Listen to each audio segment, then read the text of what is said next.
attention to the moderator, please.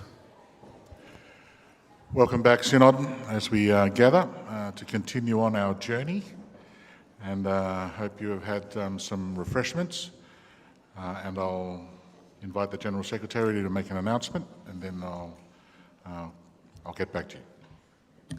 Thank you, moderator. This is an announcement to say that the Synod roll has closed, so that's to formalise it, and we will come back to note that at a later session.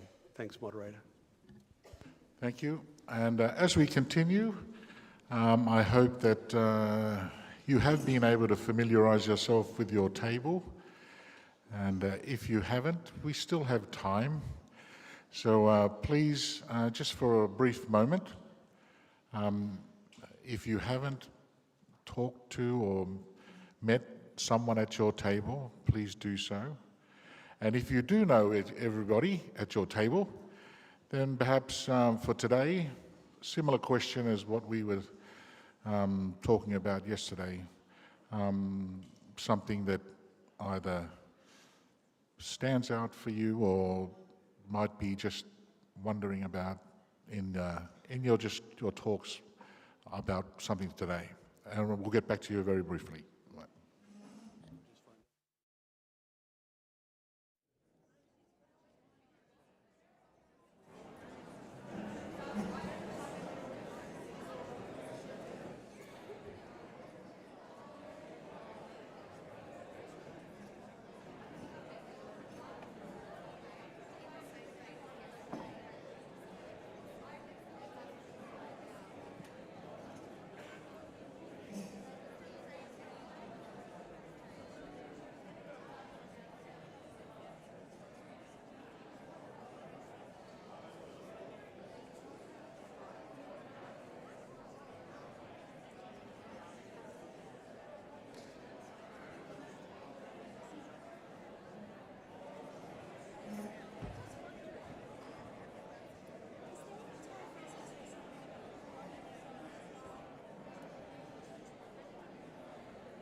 Thank you, members of Synod. We are now ready to go.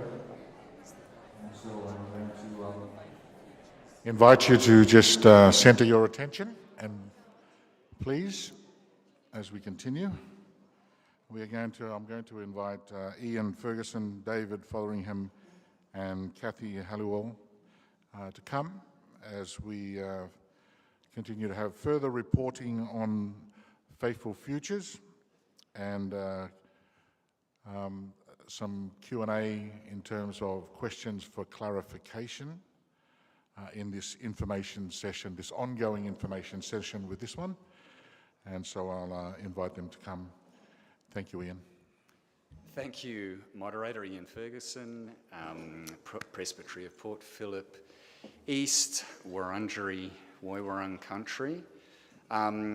Friends, we offered you a summary of the feedback earlier, and we'll be glad to receive any questions of clarification. A few of you have had conversations with me since then, and out of that has come a further amendment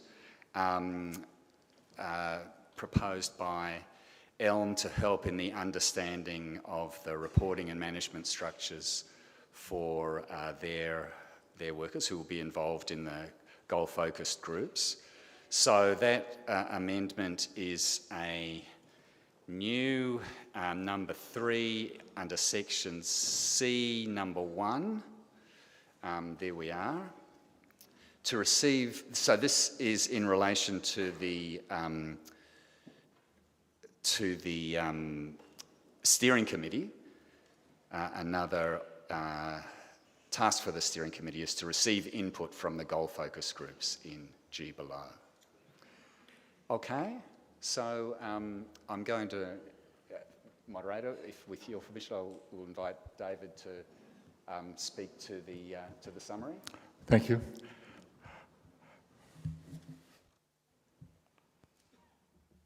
Moderator, David Fotheringham. Thank you to the facilitation group for fine work, bringing together a lot of terrific material. Thank you everyone for all of the material that's been provided. There's been lots of good feedback. Let me just say briefly, so this amendment that's just been brought just now, very happy with, straightforward, so happy to include that just as a way of making sure that there's appropriate conversation between everyone. With respect to, if I may, can we see the other amendment that's been proposed, the more significant one? I think it's the other way. We'll find it somewhere. That one. Yep. Can I say I'm very happy to support this amendment. There's obviously been some good feedback and conversation about this. The way that this amendment is put, I think honours the process and the work that this has gone through in respect of holding it within the framework of the For Faithful Futures goals. Recognising also that some focus on new and renewing Christian communities is obviously a keen and important passion for us to include and find a way of making sure finds expression within the framework that we've got. But because that had not been framed into the form of a goal, rather it was more a plan to make a plan, by setting it up in this way, there's a time frame for a task group to actually work up a particular funding and strategy planning that can then be fed into the process. And it's within a time frame which I think helps to make sure that this is not going to be forgotten, this is actually going to be a key focus to get it done. So I'm very happy to support this amendment. Just with respect to a few other comments to some of the other matters that were raised, I'm not going to comment on all of them as much as I appreciate the variety of things that were expressed. Just a few comments. First of all, yes, this may involve rearranging some groups rather than duplicating groups. There is no point in duplicating groups where there are things that have very close alignment, so it's worth kind of thinking through what's going to be the best strategy for those groups, for sure. There were some other ideas for which I have sympathy, such as around particular values that we express as a church. There is some discussion in the report about how we landed on that, and that work will continue to be in the hands of presbyteries. And finally, just a comment about that, that by framing these goals and this framework in this way, congregations may be able to see actually that there is a broader plan out there, that this is what presbyteries and the Synod are working towards, and so how congregations are involved in that will obviously vary according to the conversations that they have within their presbyteries, but they will actually be able to see there is a picture here, there is something that we have been discerning that we're working towards. Moderator, I think that will do from me for now. Thank you, David. Questions for clarification? Reminding Synod that we are still in informational session, so questions for clarification, please make your way to the mics. Microphone, the red microphone. Marlo, moderator. Matt Julius, Presbytery of Port Phillip West. I live and work on the land of the Wurundjeri people, and my pronouns are he, him. Just a question in light of that amendment based on the feedback. am I understanding that this process is suggesting to me, so I was testing my understanding, that the goals as stated in the proposal aren't up for grabs? So the question is, at this Synod meeting, is the question, like, can those goals be changed by this Synod meeting? Or is the question, these are the goals and the framework, take it or leave it, with some, possible deliberations around the edges of implementation? Milo. David? Thanks, moderator. The process for the formation of these goals has been fairly lengthy and included time that the presbyteries were able to sit with those goals and then appoint people to a meeting in March where representatives from all the presbyteries came together and we finalised those goals and made recommendations to each of the presbyteries about these goals. I think the time for making adjustments to the goals was then, and the presbyteries have now, those that have considered it have all endorsed the goals as they are. So I think it would be a brave synod that changed the goals, which would then possibly invite going back to all of the presbyteries and going around another loop again. So in my view, there was a window for doing that, and so I would be reluctant to make too many changes to the goals here. I notice some coolness to that. The black microphone.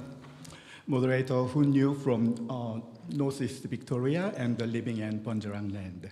Now, I would like to point out the third goal, which I'm not hearing, that could be changed. But if we are considering, the language itself was quite disappointing because it's like a different cultural groups or diverse language and the cultures.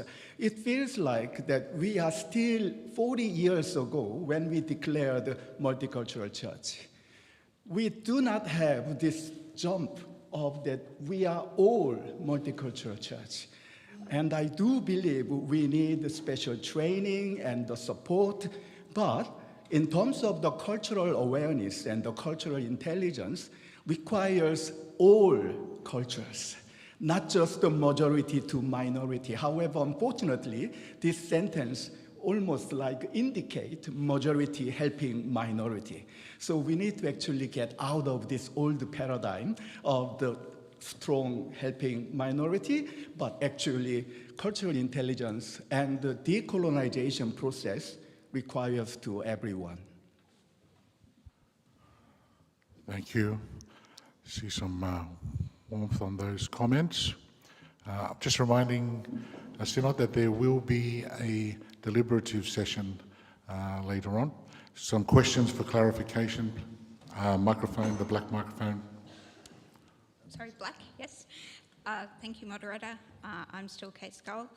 I was just wanting to check about the task group. It sounds like it's meant to be a temporary thing. That's why it's a task group, not a group. I just wanted to check that that understanding is correct and that 6 months might be it. It does its report after 6 months and then that's it, or maybe it goes for a little longer. Yeah, thanks. Moderator, my understanding is that the task group has a specific task, which is to work that out over a 6-month period. What else might flow after that would be dependent on what the task group recommended and so on. Red microphone. Tony Floyd, Port Phillip East Presbytery. Moderator, my question is similar to the one which Hearn just asked, and that is why, and I haven't been able to get an answer to this that I believe is satisfactory, that is why under intercultural leadership, we're talking about providing appropriate formation and equipping for leaders of different cultural groups. When are we going to start providing equipping for cultural ministry with all of our ministry agents? Yeah, thank you. But I would just like some questions for clarification, and we will hear some comments and some speeches later. But questions for clarification still. Red microphone. Chris Barnett, Yarra Yarra Presbytery, live on the land of the Bunurong. For clarification, to this point, is it correct that there's nothing in the proposals around how resourcing might be provided for presbyteries to assist in the implementation of the Faithful Futures project? David? Thanks, Moderator. It's correct, there's not specific details on that. The Presbytery Synod Forum just about a month or so ago agreed that soon after this Synod meeting we need to have a meeting together of leaders from presbyteries and appropriate people from Synod to work through some of those resourcing questions in more detail. So there's a plan to work on that. That's the plan at this point. Black microphone. Moderator, Laving Tupo from the Yarra Yarra Presbytery, live and work in the Wurundjeri land. I just wanted to understand what is it that we need to develop networks to support worship, witness, and service among communities of diverse language and cultures. Aren't we already done that? Or we are currently doing that?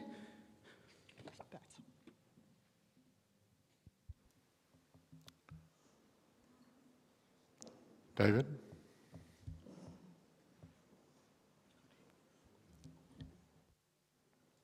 Moderator, the answer to this and several of the response that I would want to make to this and several of the comments about how we are managing as a multicultural church in this space are both that yes, we are a multicultural church and we are trying to be, and we are failing in various ways, and we are trying to continue to support that. This goal arose out of the conversations that we've been having across the presbyteries, and so my understanding is that this reflects the experiences as they've been reflected through the presbyteries into this process. So the intention here is obviously to elevate this in some specific targeted ways. So I think that's how I would respond. Thanks, Moderator. Thank you. The black microphone. Peter Mitchell, still Port Phillip West. I'm just after clarity about the expression of, or the wording in terms of multicultural. I've forgotten what it was on the thing now. But are we talking about congregations that are from non-Anglo cultures, or are we talking about congregations where there may be even dominant Anglo cultures, but a number of minority cultures? And are we talking about equipping leaders from non-Anglo backgrounds, or are we talking about equipping leaders who may be of Anglo backgrounds to deal with congregations where there are many very small minority cultures?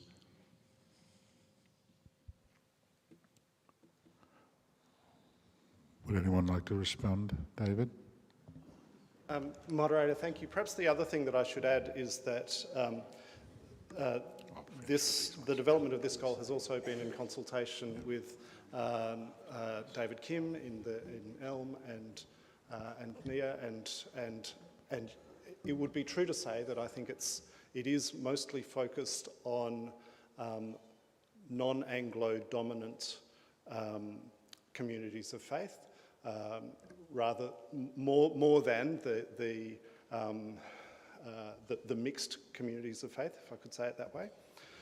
So I think it would be fair to say that is the key focus, but I am confident that the wider breadth would not be lost along the way.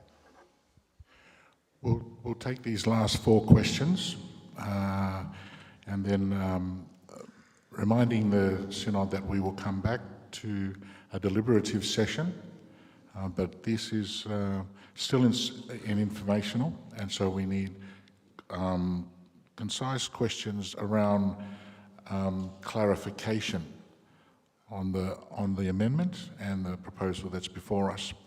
So these 4 last questions, and then we'll move on.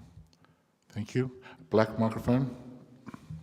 Thank you, Moderator. I'm still Nicole. I just wanted to follow up on the question that Matt Julius raised around the goals. In the proposal, it says that we're adopting the goals as developed. I would assume that that means if we're adopting them, we could choose not to adopt them as well.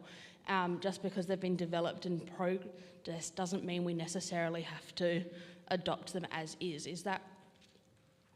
Am I reading the word adoption right? David?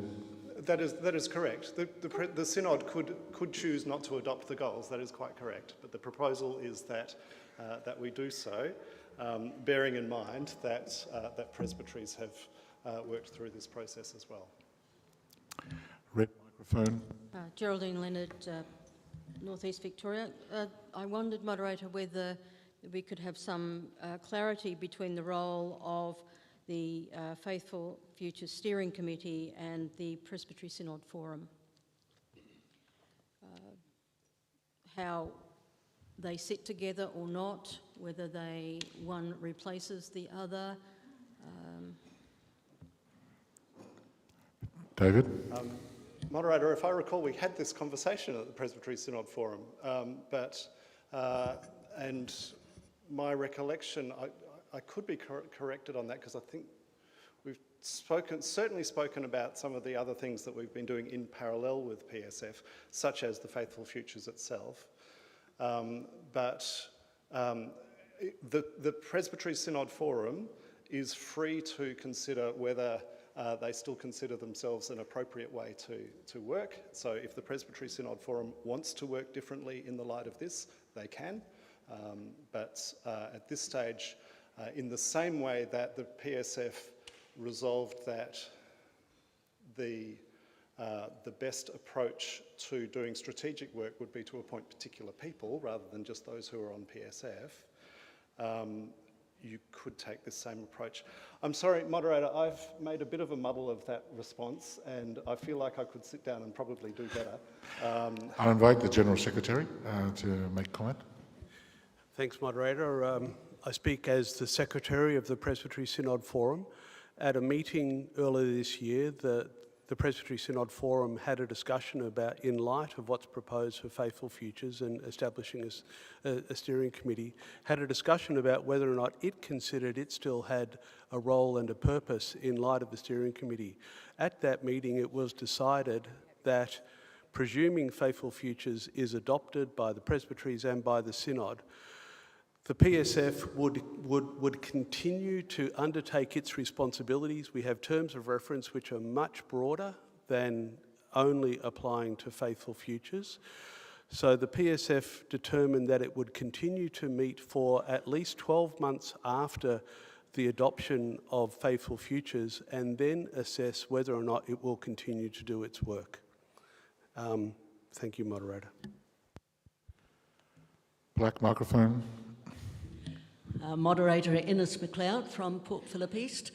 Ian talked about the fact that the issue of the absence of Congress from the document, and I wondered whether or not there had been any, or what was said, and whether or not there was any response about how Congress would be supported, involved, and have they been involved up till now? David?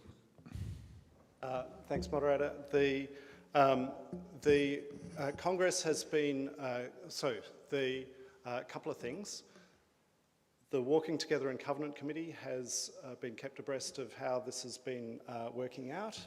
There have been conversations with Congress leaders, particularly as the particular goal on respecting country has been shaped.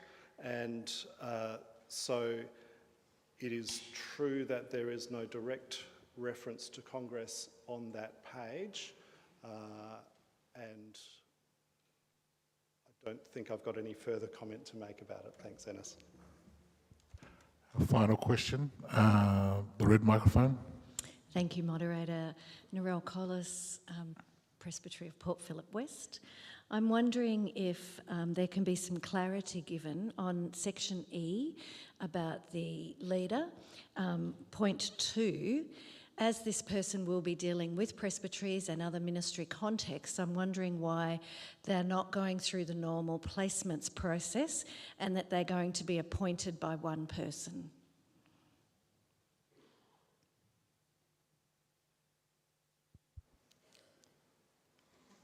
It says that they'll be appointed by and reporting to the Associate General Secretary and not going through the normal placements process with a JNC. That might involve some people from presbyteries or other bodies. David? Moderator, thanks for the question.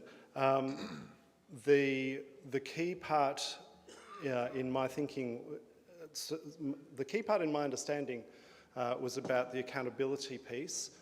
In terms of appointment, it would be an appointment through normal expression of interest processes. The wording there may not reflect that adequately, and so I'd like to take that on notice to actually just have a closer look. Thank you, Synod. And just reminding you all, we will have a deliberative discussion a little bit later on for opportunity for discussion and decision. We'll move on now to our introduction to working groups. And I'll invite David, don't go too far, and Reverend Jenny Gordon to introduce working groups 2 and proposal.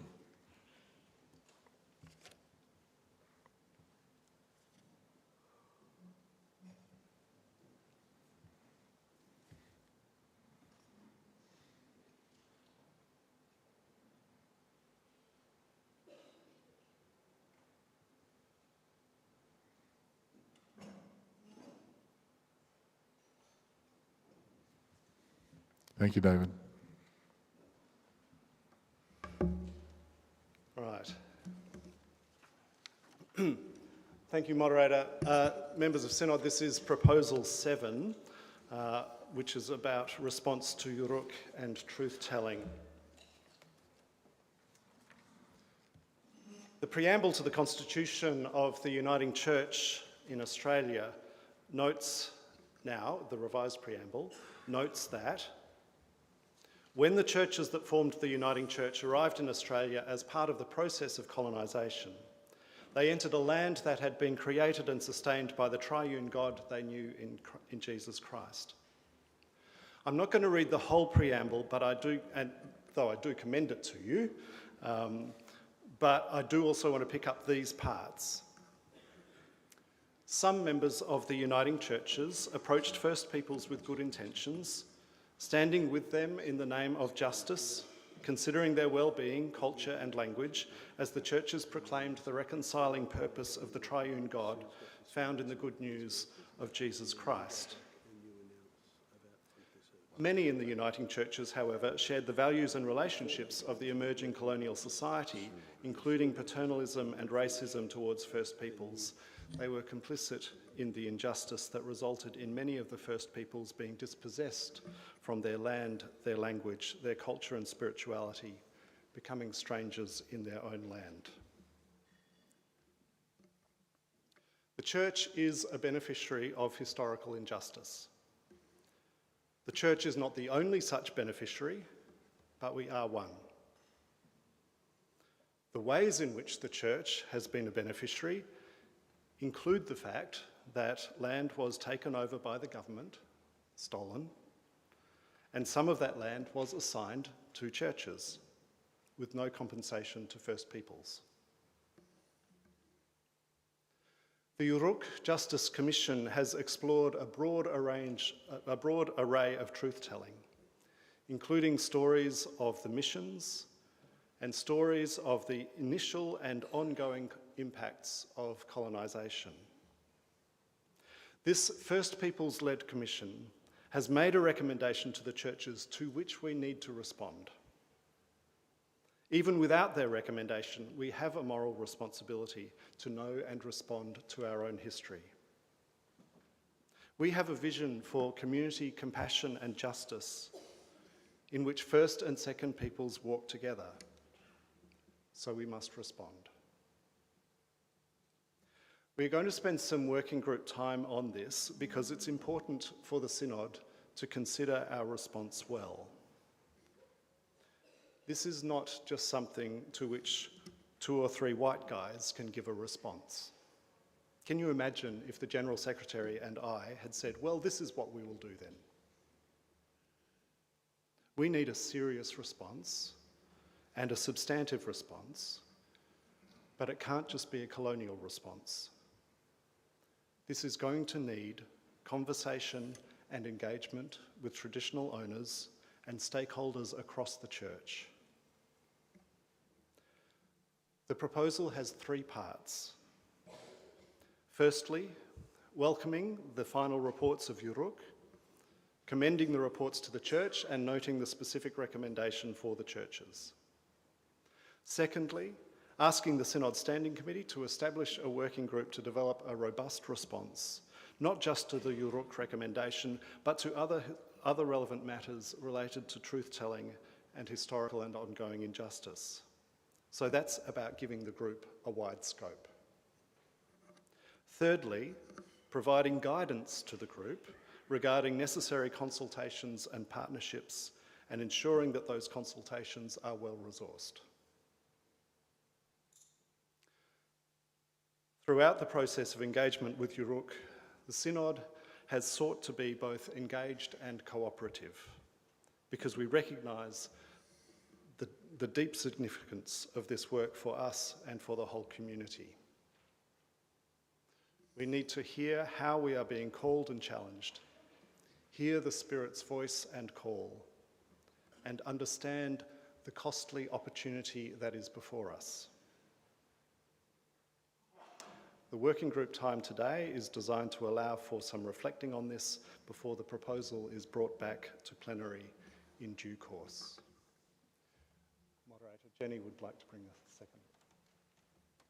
Thank you, Jenny.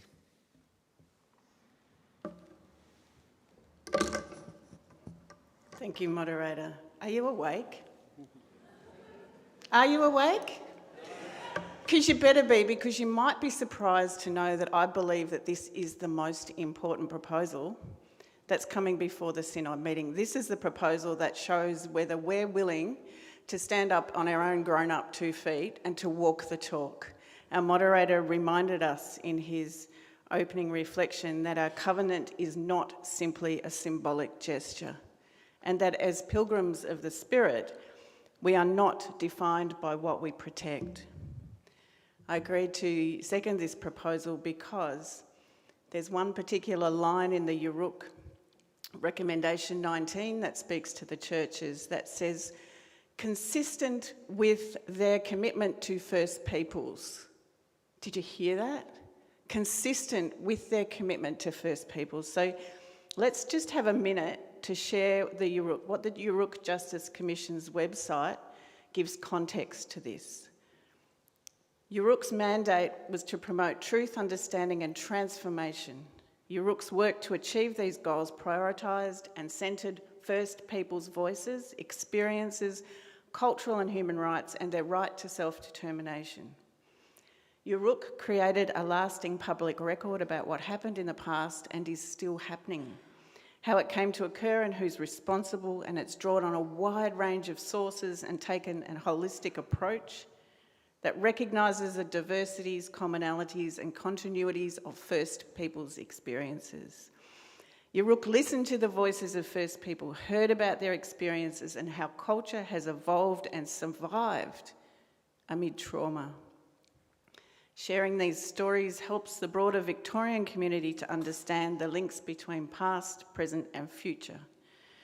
Yuruk proposed changes to laws, institutions and systems which can be taken up through treaty negotiations and other ways to build new relationships between all Victorians. These reforms must remedy injustices against First Peoples so that Victoria can turn a new page. As a uniting church in the Synod of Victoria and Tasmania, if we want to be part of this transformation, we have to stand up and grow up into this space and accept the challenge. The challenge to the churches from Yuruk's extraordinary 4 years of listening and truth-telling begins with a recognition that we as church have a recognised commitment to First Peoples. And that might seem like a little thing, like I said before, but it's a big statement to make in Victoria.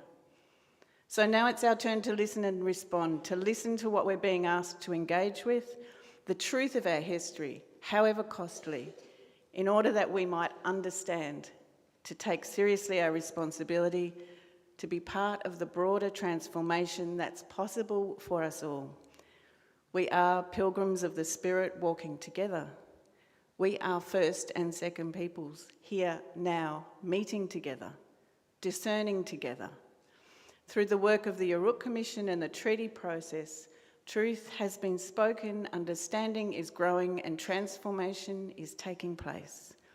This proposal outlines how we might equip our Synod to respond to the invitation to participate, consistent with our recognised commitments to First Peoples. So, siblings of Christ in the Synod, stay awake. Thank you.